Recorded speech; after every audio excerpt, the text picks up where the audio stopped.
Welcome back, third edition, Jacob and Jacob podcast. I'm your host, Jacob Hare, joined by my co-host, Jacob Roblom, and this week we'll be discussing NBA with our special guest, Max Hirsch. Say hi to everyone, Max. Hey, it's great to be here. Excited to All right, basketball. let's just get it off the bat. Let's start with question number one. So, Max, this question's for you. Which team was the most disappointing team in the season, assuming that the season's over? All right, well, in terms of teams, I have to go with Portland. I really thought that after that Damian Lillard series and he hit that shot, I thought that this year they're going to go over the hump, and we just are not seeing that this year. I mean, they're out of the playoff spot. They're 29-37. They're extremely disappointing. I thought picking up Carmelo Anthony was big, and he's been playing some good ball, but, I mean, they're not doing well. And in terms of player, this might surprise some people, but I actually think Victor Oladipo. I know he's only played 13 games, but he's averaging 13 a game and he's shooting 30 from three, so that's definitely concerning. Well, look at the injury he's coming back from. He's coming back from a serious injury. I know it's coming back from a major injury, but I don't know. I really thought that he would have a better return than he did. And with the addition of Malcolm Brogdon, I thought they were going to be a really good duo. But they're 7-6 in his first 13 games, which is really not that impressive. And you could say he's playing limited minutes, but 13 a game on inefficient shooting is pretty disappointing. It is disappointing, but he hasn't played NBA basketball in a while. It takes time. You can't expect him to come back and be the Victor Oladipo that he was before he got injured. Very underwhelming. You saw that injury when it happened on live TV. You're not calling him a disappointing player. That injury was gruesome, straight up gruesome. I had pretty high expectations, and the Pacers are playing better ball without him. That's how I feel. That is true. But yeah, I want to go back to the point you made about Portland. Yeah, I think Portland. I couldn't agree more. They're extremely disappointing. I can't agree more with you about how when you said how you thought this year was going to be a big year for them, maybe get over the hump. But they just done the opposite. They've trended down. They've gone the other way. Yeah, forget that Nurkic has been out. He's a big part of the team, but yeah, that's true. They've played without a legitimate center all year. And Hassan Whiteside's playing some pretty good ball also, so you expect them to be in a much better position than they are right now. One more team that I want to say has been really disappointing is the San Antonio Spurs. We've seen them get into the playoffs the past how many years, and with DeMar DeRozan and LaMarcus Aldridge, you would expect DeMar DeRozan's out of his prime. Yeah, no one's expecting them to do anything. 7 seed. They shouldn't be where they are. They were a playoffs team for the first month and a half, 2 months of the season, then they just fell off. I think they should be better than they are. Yeah, so were the Phoenix Suns. They were a playoff team for the first month and a half. Look how that turned out. No one's expecting much out of the Spurs. It's an older DeMar DeRozan. It's an older LaMarcus Aldridge. Look, Pop doesn't have Tony, Manu, and Tim anymore. It's not that kind of team. It's not that kind of Spurs team anymore. They've still been Forget about the Spurs. Forget about the Spurs. Underwhelming. I think that. Yeah, I wouldn't say they've been extremely disappointing, but I agree with you. Underwhelming. Yeah, they're not a team like Portland. You really thought that Portland was a contender. Yeah, Portland's a team that went to the conference finals last year. Yeah, I 100% agree. Look, remember, as Max said earlier, when Damian Lillard hit that shot, I had high expectations for them this season, and they just haven't lived up to the hype. But missing Nurkic is a big part. Look, he's a great center. He's a very good basketball IQ player, and he's just a center that you want to have on your team. But most disappointing team for me, Sacramento Kings. A lot of people had them high expectations. De'Aaron Fox, superstar in the making. Marvin Bagley, superstar in the making. Look. Whoa. Calm down, Marvin Bagley. Look at him at Duke, superstar. Yeah, but the Duke is very different than the NBA. Well, just because you're good in college doesn't mean you're going to come to the NBA. When he was healthy, he was great. He just can't stay healthy. That's the issue. He has work to do. He's a good player, but I wouldn't say superstar in the making just yet. Yeah, I mean, let's calm down. He's an average player. He's fifth guy on the team, fourth guy on the team. He's not a star. All right, calm down. He's an average player with the potential to be a star, but we have to see how he potential to be a good player. I don't really think he's going to be a star because he's not a great shooter. It's not like he's an incredible defender. So I mean, let's calm down. Let's calm down there. And one more player that I would say has been disappointing is Kyrie Irving. The Nets, they were better without him. He couldn't stay healthy, out for the year. Maybe if he comes back, we could see a return. But you're calling a guy who's barely touched the court disappointing? Barely touched the court. He's played in his fair share of games. Even when he played, he did not live up to potential. The Nets were worse with him on the court. I mean, look, this is the guy they're playing. Kyrie is a locker room cancer. We know that. Honestly, despite his great stats, I think John Collins is a little bit disappointing. He got in trouble with the PEDs. I agree with that. And I don't know, they're not winning. And Trae Young's putting up great stats. He's actually pretty efficient too. So clearly Collins, he's playing terrible defense. I think he's actually having a worse year than the stats tell you. Look, also, if we're talking about disappointing players, there's another guy that I got to go with. Mohamed Bamba, drafted last year, never lived up to the hype. He did nothing. Yeah, 2 years ago. Look, he's done nothing. At least people didn't expect much out of Markelle Fultz down there in Orlando, but people expected more out of Mohamed Bamba, and he's done nothing. He was a player that most people saw as maybe an 1 or 2 time All-Star, and he's, I don't even know, the 12th man, the 11th man. Yeah, it's funny you mentioned that because, I was looking through my Twitter the other day, and I saw I had a tweet from, 2017, and I was like, Mo Bamba's going to be the best center in the draft, so, Yeah. Also, we're talking about disappointing players. D'Angelo Russell. Look, All-Star last year. Nets weren't an amazing team last year. Then he went to Golden State. They were kind of a mess, but even in the games he played with Minnesota, he didn't play that well. Yeah, but he was going to a Minnesota team that was struggling. Golden State, obviously, we all know what's wrong with them this year. A team that'll obviously be much better next year when their stars return. But, yeah, I think that D'Angelo Russell, the circumstances that he's been placed in this year with Golden State and with Minnesota are just two teams that, really aren't really in, a win this year mode. Even though Minnesota might have thought they were going into the year, they're clearly not. So I wouldn't say – and D'Angelo Russell, he's also been hurt. He's gotten injured. So he's banged up playing, and he's been playing on two pretty very, very bad teams. Also, my next question for you guys is, we're talking about disappointing earlier, but let's switch to who was the most surprising team this NBA season? All right, I'll go first. This is the clearest answer you're going to get. It's the Toronto Raptors. They lost Kawhi Leonard. They lost Danny Green. Danny Green's a great role player. He's a great defender. No one thought they're going to be second in the East with the third best record in the NBA. Come on, that's incredible. It's incredible. All right. Nurse has proven that he's one of the best coaches in the NBA. Pascal Siakam is a stud. He's really a stud. Yeah. And this goes to most surprising player. I think we have to talk about Fred VanVleet in that discussion. Oh, 100%. 100%. He's averaging 18 a game, 40 from three. He's great. He filled a role that the Raptors needed him to fill, and he did more than just fill it. He decided he wanted to become this player that could be a legit scorer for them and come out and win them some games. And he did exactly that. And I think also flashes of that in Game 6 of the NBA Finals. He really stepped up. Yeah. Kawhi wasn't playing that great. He stepped up, and this year, he took a huge jump. He went to the next level. Also, back to your point about Siakam, they also wanted to know if Siakam could be that number one player on the Raptors, that leader, that star that they needed, another to fill the role of Kawhi, who had moved on to the Clippers. And hey, look, if you don't think he filled that role, then there's something wrong with you, because he took the Raptors and kept them as a dominant team in the East. And I think that you're right on being a surprising team. No disrespect to Kawhi Leonard, but maybe that championship's more of a Nick Nurse championship. Look, that guy is a fantastic coach. Look, I think Kawhi is a great player. Look, if they didn't have him last year, they wouldn't have won the championship. But if you have Kawhi there and you don't have Nurse there, I don't think you win that championship. Oh, I agree for sure. Look at Dwight Casey with DeMar DeRozan. They couldn't do anything. And Dwight Casey, I thought was a fine coach. And I'm going to be honest, last year going to the playoffs, I thought that Nurse had a similar season to Dwight Casey. I didn't think anything special, but I thought his defensive adjustments in the playoffs were very impressive. And this year he's just really grown. And the adjustments he made on offense, switching to Kawhi Leonard ISOs late game, and just the plays that he drew up for Kawhi in late game situations. Look, Dwight Casey wasn't even that for DeMar DeRozan back in the day. Yeah. It was a total adjustment. All right, and my next question for you guys is, this is going to spark a debate, I know. Does Luka Doncic deserve to win Most Improved Player? I'll start. I'll start. Absolutely not. Absolutely not. No way. He was a good player last year. He won the Rookie of the Year. And if you win the Rookie of the Year and you become better and you jump into that MVP conversation, that's expected of you. It's not like a player like Pascal Siakam, who just last year did any of the Rookie of the Years. Rookie of the Year jumping into MVP conversation, that's blasphemy. That's crazy. It is expected. Rookies of the years who have jumped into the MVP conversation besides the all-time greats. Tell me.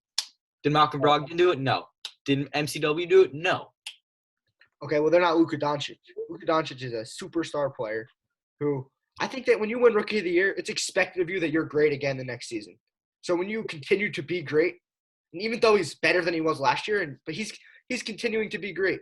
It's not like he's improved that much. He just had a year of experience in the NBA, and now in his second year, he's taking that experience and he's moving to the next level. I don't think he knows most as much as I'd like to disagree with Jacob, I agree with him. I mean, listen, he's taking more shots this year. He's more opportunity. Kristaps Porzingis stretches the floor. And he's averaging more points, but he's actually shooting worse from three, which is big, like a good margin worse. So, I mean, I think he's gotten better, but do I think he's the most improved? No, I think that's Fred VanVleet. No. All right. I have to disagree with you guys on this. Look, Luka Doncic made a jump. He was a top 30 player last year at the best. This year, he's a top 5 player. He's an MVP candidate. He went from shooting 50% from the field from 2 to shooting 57. 57. Yeah, and look what he's doing with his step-back three-pointers. He's shooting terribly from 3. I mean, I think that he's gotten better for sure. A little bit from 3, but he made a huge margin in 2-point percentage. I think Luka deserves to win most improved. He literally went from a top 30 player to an MVP candidate. Watch him last year and watch him this year. He's a different player this year. He's a different player. I think he's more polished. I don't know if he's a different player. Yeah, I think that's a great way to put it. Look, do I think Luka's going to win most improved? No. Does he deserve to win most improved? Absolutely. He's going to get snubbed, but look, he should win most improved. If you look at the numbers from this year compared to last year, last year he was averaging 21 points. This year he's averaging close to 29 points. It's crazy. All right, well, I guess we're going to have to agree to disagree. If you look with Pascal Siakam, he averaged 7 points. Luka Doncic averaged 20 last year. It's not like Pascal Siakam, when he won most improved last season, was already averaging like a good amount. Like he was not even that good. 7 points a game is fine. But Pascal was spending time between the NBA and the G League. I'm sorry, what'd you say? Pascal was spending time between the NBA and the G League. Obviously, he 100% deserved to win most improved last year. But he is playing – look, obviously, I'm not going to say this, that he's playing close to what he was last year. But I don't think the NBA would give a player most improved 2 times. Yeah, I don't think he's not going to win it again. The only player that's close to Luka in most improved is Bam Adebayo and Brandon Ingram. And that's it. And Luka made a much bigger jump than they did. I mean, I just think that Luka Doncic was – people after that rookie season, people expected this of him. No one expected Pascal Siakam to – No one expected him to be this good in his second year. Did you think he was going to be MVP? Everyone knew he could be. Everyone knew he could be this good. But not this early in his career. Well, I mean, when you have a guy who's like this, like Zion Williamson, next year, do you think he could be in the MVP conversation? Do you think he could jump into that? If he stays healthy. Absolutely. For sure. Exactly. If he stays healthy. Doncic, same thing. I agree. First month of the season, Luka was MVP, and then he had all those injuries. I'm just saying, look, last year, Rookie of the Year. And look at the Mavs record this year compared to last year. Exactly, but they didn't have Kristaps Porzingis last year. We have to remember, Kristaps Porzingis is a great player. He's a great player, but he's not the same Kristaps Porzingis we saw in New York. He's post-ACL Kristaps Porzingis. Yeah, but I mean, without Kristaps Porzingis, the Mavericks, they're not even a playoff team. They might not even be a fringe playoff team. They might be bottom of the Western Conference, not at the bottom with the Timberwolves and the Warriors, but they might not. But they're certainly not going to be up with like the Grizzlies and that sort of area with the Pelicans as those teams trying to fight in. I think that Kristaps Porzingis is a player that puts that team in the playoffs. I still don't. I think that they're good. I think the Mavericks are a good team, but I agree. Special. I think they need another piece. Yeah, they need a big 3 down there in Dallas. And I don't like this Luka Doncic play style. He's taking all these step back threes. He's a great player, but I think that they need another piece, and I don't think that just Doncic and Porzingis, no matter how much they develop, are going to take them to the next level. I mean, I think Jimmy Butler would have taken them to that next level. Yeah. Yep. All right. Keep going. No, it's fine. It's fine. Right. This question's for you, Max. Look, I know you're a Sixers fan. Will Ben Simmons ever be a transcendent star in the NBA? I believe that he knows way better than us. It's in his hands. If he works hard, he works on his jump shot every day, I think he will. But, I mean, if he just sits around, he's just taking, in the game, it also depends on the game. If he's willing to miss some shots. If he's willing to take some outside shots that he knows he's going to miss. I mean, he has to work on his shot, and he has to be willing to shoot the ball. And if he does, I believe he will be. And if he doesn't, I don't think he'll be as great as people think. I think he'll be a good player, but not a great player on a championship team. Look, it's all in his head. He can do it if he wants. You saw the videos of him working out at Lifetime Fitness in LA, making all those jumpers, the step back threes. I just think he's afraid of getting booed if he airballs or misses a three. His confidence is like so low right now and stuff. And I agree, like, but I think that he also needs to work on his shot. I mean, yeah, a lot of it is in his head, but I think that his form is really weird. He needs to work over the summer and every day take shots. And yeah, he has to start taking them in the game. Absolutely.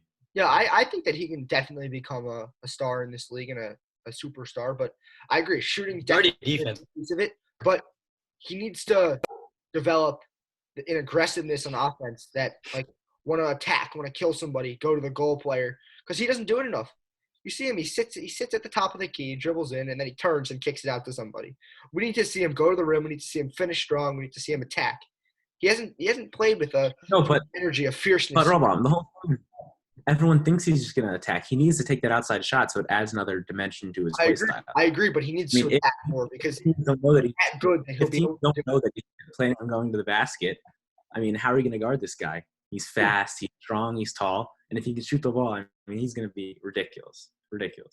I hope he's at home right now watching the Michael Jordan documentary, The Last Dance, and saying, I want to be as great as this guy. I hope he takes his work ethic and he copies that. I hope he's in the gym this summer shooting 1,000 jumpers a day with his trainer, working on his form, just getting better and better. I hope he has that killer instinct inside of him. And look, he does that. There's a parade on Broad Street. I agree. All right. Next question for you guys. Who was the worst signing from last offseason? I mean, we all know this one. I mean, this is probably the easiest answer that you're gonna get. It's obviously Al Horford. I mean, look what he's done. He's gotten worse. I actually haven't seen anything he's done. At the time, it wasn't even a great signing because the year before he wasn't that great, and he's just gotten worse. He's shooting lower from the field. He's averaging less points, less rebounds, and I think his defense is a little overrated. He doesn't really impress me that much on the defensive side of the ball. Yeah. So, I mean, that's extremely disappointing. He looks slow. I think he's just going to get worse from this point. And honestly, up there for number 2, this might sound a little crazy, but I think Tobias Harris is definitely up there for one of the signings of the year. So I disagree. I think Tobias Harris has been good for the Sixers. Maybe not as good as they want him to be. And as good as Jimmy Butler? No, no way. Jimmy Butler's been an all-star this year. Jimmy Butler's maybe top 10 in MVP voting. Don't let the stats fool you. The Heat are a better team than the Sixers. Yeah, right now they are. And that's the thing that makes me mad because the Heat should not be a better team than the Sixers because the Sixers with Ben Simmons and Joel Embiid, they should be up there with the Bucks. Maybe not as good of a record, but they should be up there as a 2 seed. They should be at least better than Toronto. Like, on paper, they're a good team, but when you play, they don't know how to play together. There's no leader. Ben Simmons, Joel Embiid, Brett Brown, there's no leader. Brett Brown's, as you watch the Jimmy Butler podcast, he goes, I was walking to the gym every day. I didn't know who was in charge. Brett Brown should be fired. And you have to remember, Eric Spoelstra is a great coach. He's a great coach. That's why I feel the Sixers, they lack coaching. They lack a good coach. Brett Brown. Earl, let me hear your take on Brett Brown. Let's hear it. If the season finishes, if it stays, he needs to go. He needs to be gone. Brett Brown has not done a good job for the Sixers. He has not developed Ben Simmons and Joel Embiid into those stars. And not even just them, this team as a whole into a powerhouse team in the East and the whole NBA even, that they should be. He should go. We've seen their late game struggles, how they've had these leads and then they blow them. And also one thing I want to talk about is late game scoring, late game execution. They fail to execute so poorly at the end of the game. They are so terrible at it. And they lose so many games because of it. Because they end up playing these teams, their defense is weak. And other teams, they end up at the end of the game with 5 minutes left. And the other team scores every time down the court, and the Sixers are stuck shooting 1 of 8 at the end of the game, and they lose. Their late game execution sucks. Their ability to finish games sucks. And it's Brett Brown, if he doesn't change something. Pretty similar, their late game execution and their ability to finish games. I'd say that's my bad. I kind of got caught up in the 1 point. Yeah, no worries. But all right. So my next question for you guys is, who was the biggest surprise from the season? Like, who was your breakout player that no one expected this season? I mean, for me, I'll start. I say Kendrick Nunn on the Heat. I don't think you could find a single person that expected him to be what he is. He's been great for the Heat. He's played a huge role in their success. And I think that he is a clear choice for a breakout player that for me. Maybe if you said that 3 months ago, I'd say it's a valid argument. But as the season went on, Kendrick Nunn started shooting worse from the field. I thought he was a little selfish at times. I don't really think he's that great. It was definitely surprising. He's had a good year. But I think if we're talking most surprising, I think Giannis really took the next jump. And I'm talking like best player in the world right now. He's better than LeBron James. He's better than Kevin Durant. And I think the Bucks, if the season were to resume, I think that the Bucks are going to win the NBA Finals. Giannis is shooting threes. He's dangerous. And I think that, it really surprised me. Yeah, but I agree with you that Giannis did take the next jump, but he won the MVP. Is it really surprising? Yeah, no, I'm not thinking surprised. It's not surprising, but he definitely impressed me. He might have impressed me the most. Look at the Bucks. Yeah, I agree with that. Look, talking breakout player and going back to the Miami Heat, Bam Adebayo, he took a huge jump this year. Last year he was a decent player. I think he was a role player on the team. I don't even think he started. And this year he just came in. He became an all-star. He works very well with Jimmy Butler. He's a great teammate, according to Jimmy Butler. And I just think he's a franchise center, and he's a good building piece for the Miami Heat, who are going to be a good team for years to come with Butler, Nunn, as you said earlier. Duncan Robinson came out of nowhere. He's a great shooter. Great player. Yeah, great story. D3, he went to Michigan from a D3, first player to make the jump from D3 to Michigan. And then he came in the NBA, just became a flamethrower, complete flamethrower. If you overlook the record, I think Bradley Beal has done exceptional things for Washington this year. He's really the number one guy, and I really believe that he can be the number one or the number two guy on a championship team. Yeah, and then it raises the question, though, will he stay in Washington? Is Washington going to I believe he will. I've heard him say numerous times that he wants to stay in Washington. He wants to be like a Tim Duncan kind of guy. He wants to be loyal. But, he's not going to win a championship in Washington. I'll tell you that with Scott Brooks, no chance. John Wall, no. Yeah. John Wall even going to play next year? I don't know if you guys were watching John Wall's live, but he seemed pretty fueled the other day. He said he was going to be better than ever before. It's a joke. Yeah, how old is he, 40? Yeah, he's done. And that was one of the worst contracts in NBA history, and it's going to be remembered. One more player I want to throw into the most surprising conversation is definitely Brandon Ingram on the Pelicans. Brandon Ingram, here's a guy who was averaging 18 the year before with the Lakers. He came to New Orleans, and yes, when he came to New Orleans, he probably was really became the best player on that team when he got there. The man. Really, put it that way. Drew Holiday is good, but they really lacked that superstar when they lost Anthony Davis, and he's not. I don't say Brandon Ingram's a superstar, but he came in, he started to average 24, and even when Zion came back, he still put up big numbers. He was still scoring 20 a game, and I think that Ingram took that jump from being just a mediocre, decent, pretty good player to being a star. Yeah, I totally agree. Ingram's a future star in the NBA. He's a budding star. And he's a good player. When I watch the Pelicans, I'm usually a little underwhelmed after hearing everything and seeing all the social media posts about Brandon Ingram, but I think he's a good player. I think that he can polish his game a little more, but I believe he'll be good, and I think he's already a good player. I don't think we're going to be talking about him 5 years from now as a top 5 player in the league, but I think we could be talking about him as a guy that's averaging, 25 on a pretty good team. I think so. Yeah. Yeah, he could be a player that's I don't know, maybe a 5-time All-Star in his career. I agree with that. Yeah. And I don't think that him and Zion are going to fit that well, but the Pelicans will have to figure that out. Al Gentry, is that his last name? Yeah. Yeah, I believe he's a great coach, so I think that they're going to figure it out. So. Yeah. All right, so we're talking about players from last season, or hopefully not last season, but we never know with the COVID going on. Who was the most disappointing player from last season?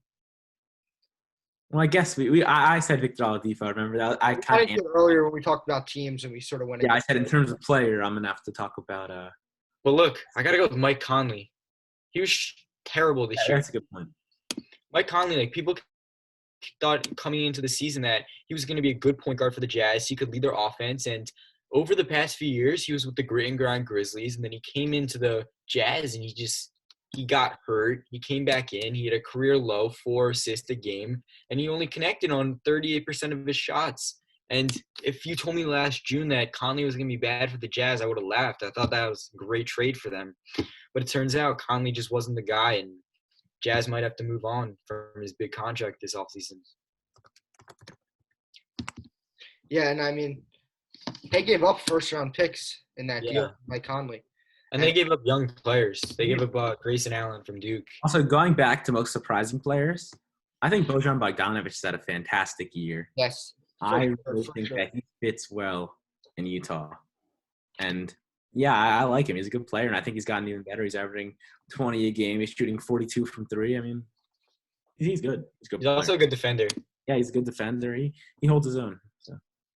Also, most disappointing players, I got to go with Lauri Markkanen. A lot of people thought he was going to be a great player in the NBA. He had a good rookie year. He had a good sophomore year. This year, he just came in. He just wasn't the same player the first 2 years.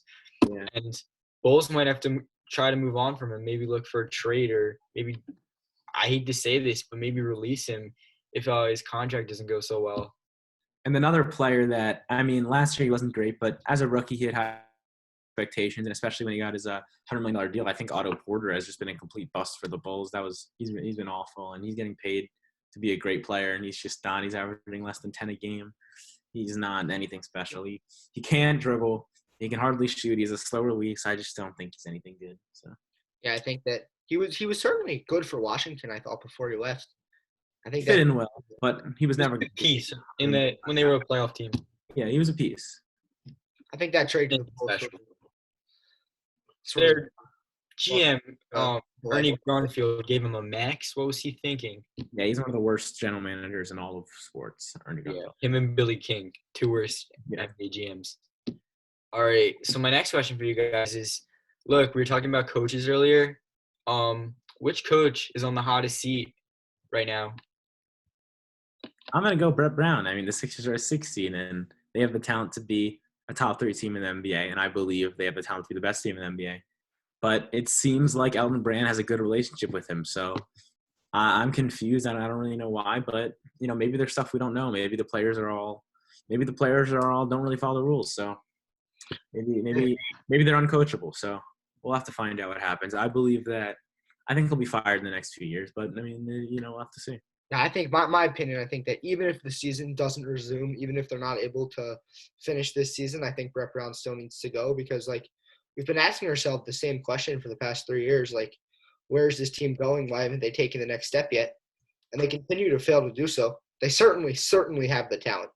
I mean, they might be the most talented team in the NBA. I mean, maybe you put the Lakers above with LeBron and Anthony Davis, but the Sixers, they have Josh Richardson, Al Horford, Tobias Harris, Ben Simmons, and Joel Embiid. That's 5 players. You're telling me they're a better talent team than the Los Angeles Clippers with Kawhi? No, I'm not saying they're one of the most talented teams. I'm not saying they're a better talented team. Clarifying your point. Just clarifying. But I would definitely say that they have the ability to be one of the best teams in this league. And why haven't they done so yet? Why are they not yet? It just adds to questions about Brett Brown. Is how is he leading this team? Is he leading this team in the right direction? And if he is, and when are they going to get there? When are they going to reach that star team sort of standard that they haven't really gotten to yet? I mean, as a 6 seed, it's sort of like, okay, well, how is this team a 6 seed? Look at the roster. Look at the star power that they have. Look, Brett Brown was the perfect coach a few years back for the process when they rebuilt the whole team and they tore it apart. But look, this isn't the process anymore. This is a post-process era. And Brett Brown just isn't the coach for this. You need to go out. You need to go get a Ty Lue. Look, Mike D'Antoni's contract's expiring, I think, next year. You need to go out and get him. You need to go out and get a guy who works with stars. Brett Brown he was in San Antonio, but Pop doesn't deal with stars as the way that a Ty Lue does. Ty Lue won a championship with LeBron, Kyrie, and Kevin Love, 3 stars. Just not the guy. Also, coach on the hot seat, Luke Walton.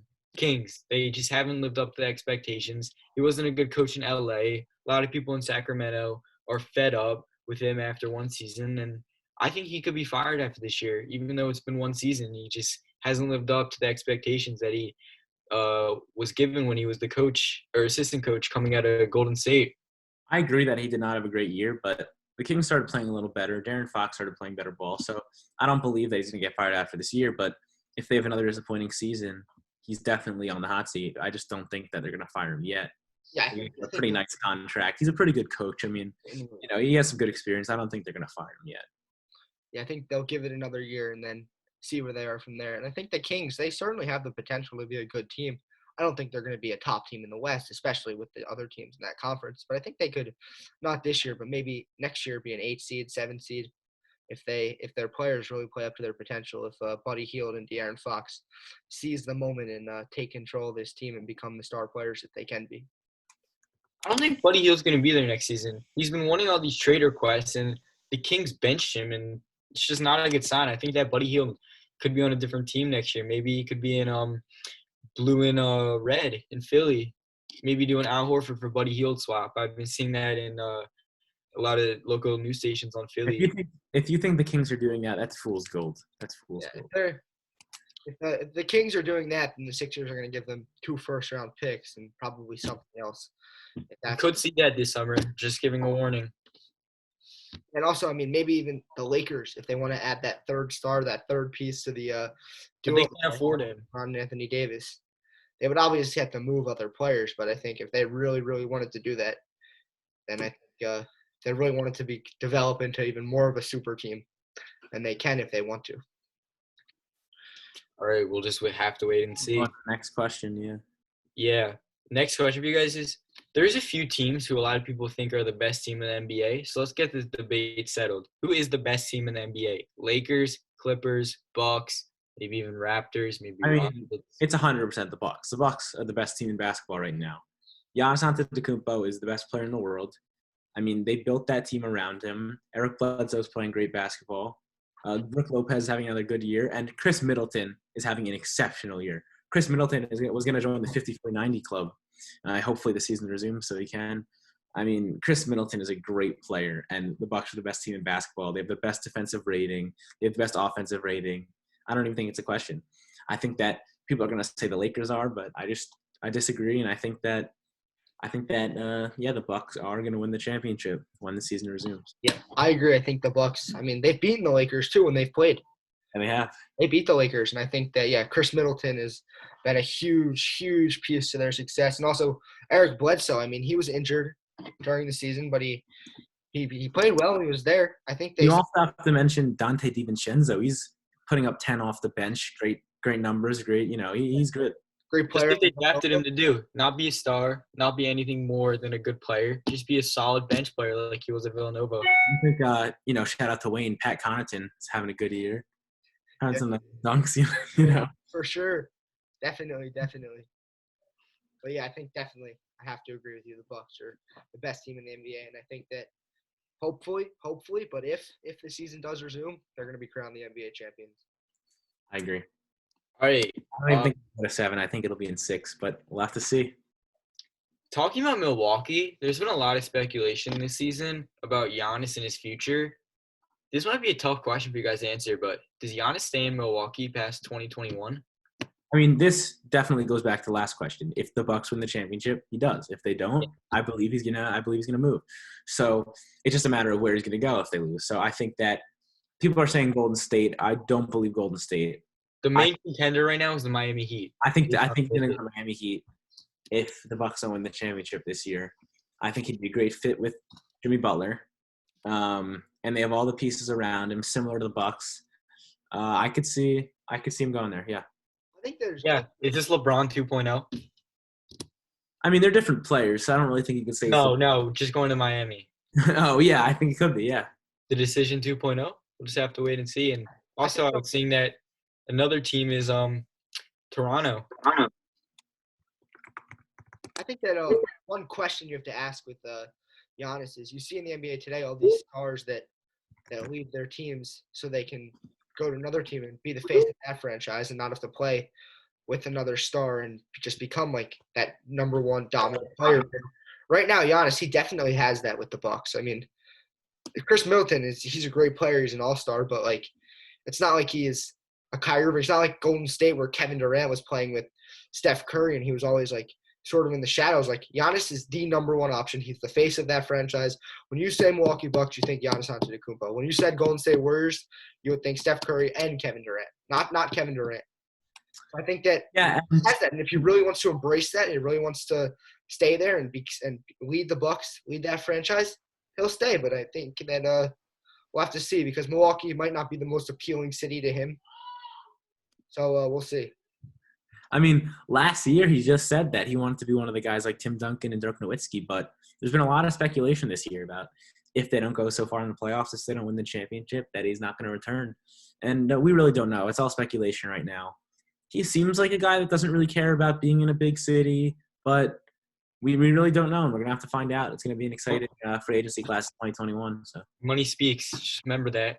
LeBron didn't seem the same way. Look how it turned I out. don't think Milwaukee's going to hesitate. I don't think anyone has to say. To be honest, Milwaukee will give Giannis the keys to the city if they have to keep him in Milwaukee. Yeah, but I think Hare's talking about in terms of, if you're in LA getting money for TV shows, commercials, if you're in Milwaukee, you're not really getting all those. What are you getting? A first pitch at the Brewers game? Yeah, I mean, the Brewers are pretty good.